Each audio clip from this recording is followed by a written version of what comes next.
Chos mewn cystadleuaeth fawr fel hyn, mae e'n cymryd amser yn naturiol. Os am wneud y job yn iawn, mae rhaid ti gymryd amser. Mae rhaid chi roed amser i bob beth.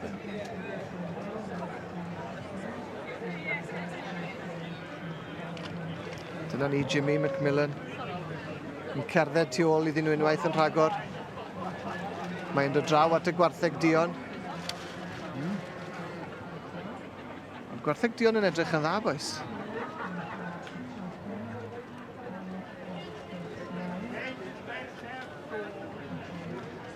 Be sy'n mynd i ddigwydd nesaf? Mae'n adensiwn ma'n awr.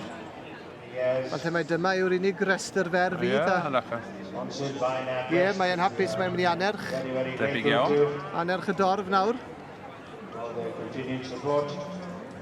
A dyma ni felly'r beirniad, Jimmy McMillan.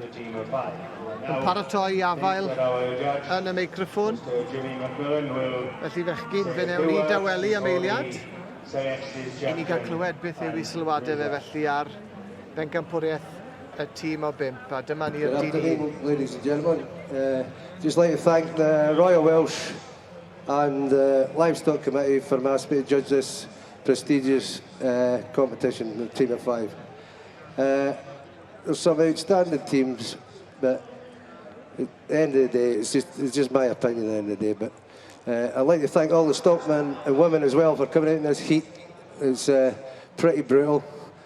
You've had 2 days of it, so I'll get on now and pick my champion and reserve.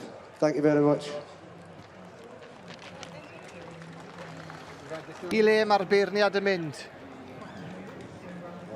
Mae'n cerdded heibio'r gwartheg Dion, y Siarlea wedi mynd am y lim! Y Limousians, pwer y gwartheg coch wedi mynd â hi. Llongyfarchiadau mor iawn iddyn nhw. A Gerwyn a Owain, i chi wedi gweud yr holl adeg, yr holl amser i chi wedi bod yma, mae rhain o chi'n teimlo oedd yn mynd i fynd â hi, oedd y pwer jyst yna, doedd Gerwyn? O, hollol. Dim aml. Dwi a Owain Lleran cytuno, ond dwi'n meddwl da ni wedi gwneud heddiw. Na, heddiannol iawn. Dwi'n meddwl sy'n da i wrth i fod yn gweld y tîm mach, ond maen nhw'n deilwng iawn o ennill y cwpan am y tro cyntaf. And the Welsh Blacks in Welsh Blacks yn reserve. A'r gilwobr yn mynd i'r gwartheg Dion Cymreig. A wedyn wrth ti, byddai dei wrth i fod. A i draw nawr i gael sgwrs fach sydyn gyda'r tîm buddigol. Felly mewn a fi. Well, Thor, Stephen, the team. What can I say? Just llongyfarchiadau.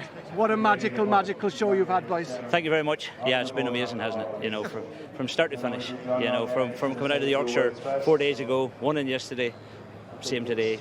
Like, what more can we say? There's a special cup as well being awarded for the champion team of 5, the Di Jones Memorial Cup. Oh, amazing. How does that feel, boys?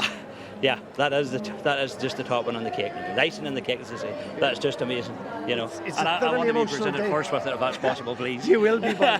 It's a really emotional day for us all involved. Yeah, you know. for yourself as well. Yes. Yeah. It's a great day, you know. Overall. You know, he was a man that didn't matter who you were, what you were. He'd come to speak to you, had time for everybody, and just seemed to be just who he was, wasn't it? You know, he was one of us. Yeah. That's what he was. He was one of the boys. He just was a boy. He was a stockman, and he loved Wales. Yeah. He loved Wales to a different level. He'd love seeing the power of these Limousins. He'd also love to see that the Welsh Black had come in as the reserve champion. So, it's all worked out perfectly. Yeah. Well, he was perfect for really, you know. Yeah. His heart was in the Welsh Blacks, wasn't it? You know. Absolutely. So, but the cup is on the way. I have to have a quick chat with you, Thor. Congratulations. Thank you for coming down to the Royal Welsh. You've been a great contestant and a great contender. You've done a tremendous thing today. What a feat you've done this week. It's been fantastic. It's all about the team that we've got. Stephen and his wife, to be, and his dad, Barney. But it's all about the team, and we'll be back next year. Top team, can't wait. Thank you. Llongyfarchiadau, boys. Congratulations. The cup is on the way. Fel wedais I, mae'r cwpan ar y ffordd, cwpan coffa, Di Jones, Llanilar. As I look around at this great splendour of the team of 5 and crowning the Limousins with the reserves going to the Welsh Blacks, I think the late Di Jones would have something to say about the fact that the Welsh Blacks are in reserve position, because he was a passionate breeder of cattle and he was passionate in everything he did and touched. and all those lives he touched as well. A felly, mae'n fraint I fedru gweld y tlws hardd yma. Mae'r fraint hyd yn oed yn fwy. The privilege is even greater and the pleasure of having his granddaughter Celine with us today in the absence of Grandma Olwen. Our thoughts are with Olwen at this moment. And we thank S4C for being the patrons and for subscribing to and supporting this wonderful trophy. Can I say as well, from the Royal Agricultural Society, the Welsh Agricultural Society, we are today announcing that we will be endeavouring in a year's time to be able to unveil, and we don't do memorials at the Royal Welsh, but this is truly exceptional because there was only one Dai Jones Llanilar. Dim ond un dai oedd gael.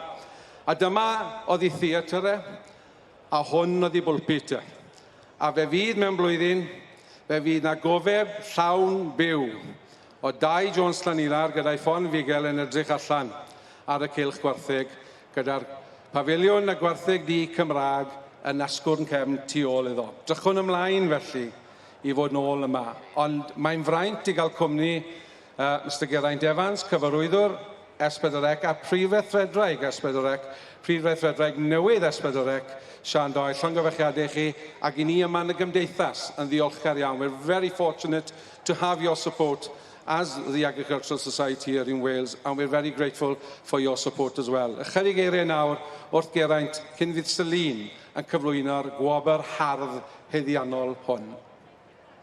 Diolch yn fawr iawn, John. Mae'n bleser o'r mwyaf I gael bod yma heddi yn cyflwyno'r cwpan coffa yma I Dai am gyfraniad aruthrol I ddarlledu, I gefn gwlad ac wrth gwrs i'r sioe ar hyd y blynydde. Mae'n gyfraniad enfawr, un nath ddechrau yrfa ddarlledu ar ôl dechrau fel canwr ar lwyfan Steddfod Genedlaethol a cael ei nabod wedyn fel dyn oedd mor naturiol o flaen camera bod angen iddo fe ddatblygu yrfa I gyfeiriad arall. A dyna nath dros 20 mlynedd I weud y gwir gan ddechrau ar Siôn y Sian, mynd mlaen I gyflwyno Noson Lawen, Rhasys ac yna wrth gwrs cefn gwlad ddath yn gartre cwbl naturiol I Dai. Dai was one of those characters, he was more than a presenter. Dai had that natural ability to be himself on camera and to get other people to relax in his company and to give of the best of themselves. So mae'n bleser o'r mwyaf I gyflwyno'r cwpan coffa yma i'r sioe am gyfraniad arbennig dyn oedd mor hoffus, mor ffraith hefyd, John, ond dyn nath gyfraniad mawr i'r Gymraeg ac I ddarlledu yn y Gymraeg yn arbennig. Felly diolch am y cyfle I gyflwyno'r copan yma. Am wobr dwi'n gwybod ac am gystadleuaeth roedd Dai wrth I fodd. Bydde fe'n mynd yn emosiynol weithiau pan fydde fe yma yn y sioe ar y diwrnod arbennig yma.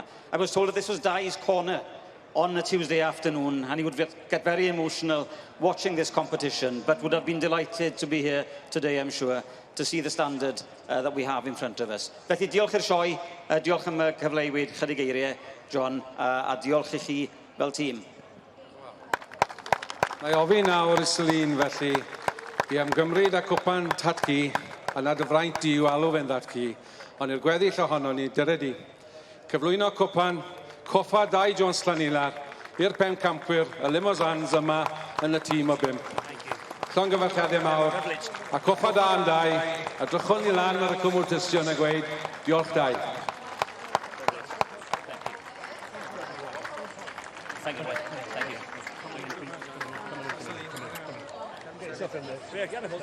Wel, o'n i'n gwybod fydde heddi'n ddiwrnod emosiynol I bawb, ond o'n i'n cweit yn gwybod o'n i'n cweit yn disgwyl bydde mor emosiynol yna, boes. Am ddiwrnod, ac am ddiweddglo perffaith i'r bencampwriaeth a gweud y gwir. Y limosans a'r tîm enfawr sydd gyda nhw'n y sioe eleni wedi mynd â hi. Wrth I ni weld prifeithredraig S4C yma nawr, Sian Doyle, Stephen O'Kane, yn derbyn y tlws ar ran y tîm o 5 y limosans.